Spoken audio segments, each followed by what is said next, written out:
आज की कहानी स्वाति की है। स्वाति 7 महीने से गर्भवती थी। गांव में अपनी बूढ़ी सास के साथ रहती थी।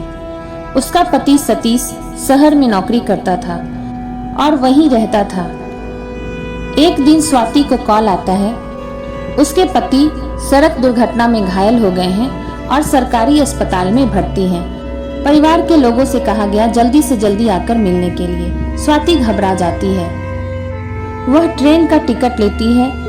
ट्रेन का टाइम 5 बजे शाम का होता है। स्वाति पहली बार ट्रेन से अकेले सफर कर रही थी, इसलिए वो थोड़ा घबरा रही थी। स्टेशन पर बैठे 4 मनचले लड़के स्वाति को देख रहे थे और स्वाति के आसपास मंडराने लगे। स्वाति ट्रेन में बैठ जाती है। वे चारों लड़के भी पीछे पीछे उसके साथ ट्रेन पर चढ़ जाते हैं। ट्रेन पर सवारी काफी कम थी। जिस डिब्बे में स्वाति बैठी थी उसमें मुश्किल से 4-5 लोग ही बैठे थे। चारों लड़के स्वाति के आसपास बैठ जाते हैं और स्वाति के साथ बदतमीजी करने लगते हैं। स्वाति उठकर दूसरे सीट पर बैठ जाती है जहां पर एक बूढ़े दंपत्ति बैठे थे। वे चारों लड़के भी पीछे पीछे आ जाते हैं, स्वाति को तंग करने लगते हैं। बूढ़े दंपत्ति स्वाति को बचाने की कोशिश करते हैं, पर चारों बदमाशों ने चाकू दिखाकर उन्हें शांत कर दिया। स्वाति बोलती है, मेरा पति हॉस्पिटल में पड़ा है, मेरी हालत देखिए, मुझे शांति से उनके पास जाने दीजिए। पर उन चारों लड़कों को कोई फर्क नहीं पड़ता।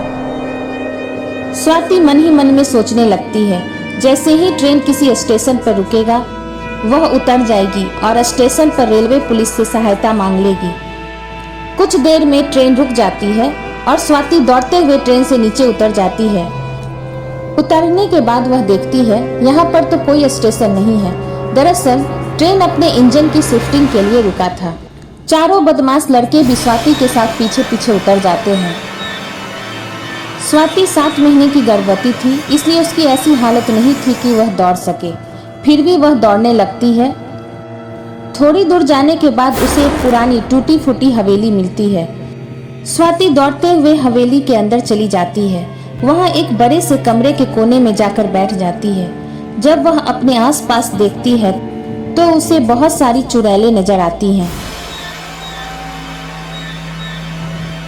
कुछ कमरे की खिड़की पर बैठकर अपना पैर हिला रही थी तो कुछ इसी तरह चल रही थी।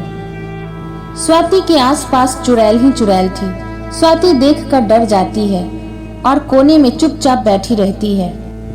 कुछ देर में चारों बदमाश लड़के भी कमरे में आ जाते हैं और स्वाति को देख लेते हैं। स्वाति को देखते ही बोलते हैं, तो यहाँ छुपी है ये, और स्वाति की ओर भूखे भेड़िए की तरह दौड़ते हैं।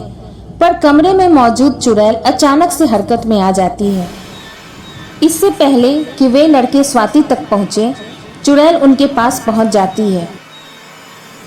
देखते ही देखते सैकड़ों की संख्या में चुड़ैलें आ जाती हैं। चुड़ैल उन लड़कों का अंग अंग नोच नोच कर खाने लगती है। स्वाति उसी कोने में बैठकर यह भयानक मंजर देखती रहती है। लड़के चिल्लाने लगे, बचाओ बचाओ, पर चुड़ैलों ने उन्हें जिंदा ही खाना शुरू कर दिया। किसी ने आंख खाना शुरू कर दिया, किसी ने गुर्दा खाना शुरू कर दिया।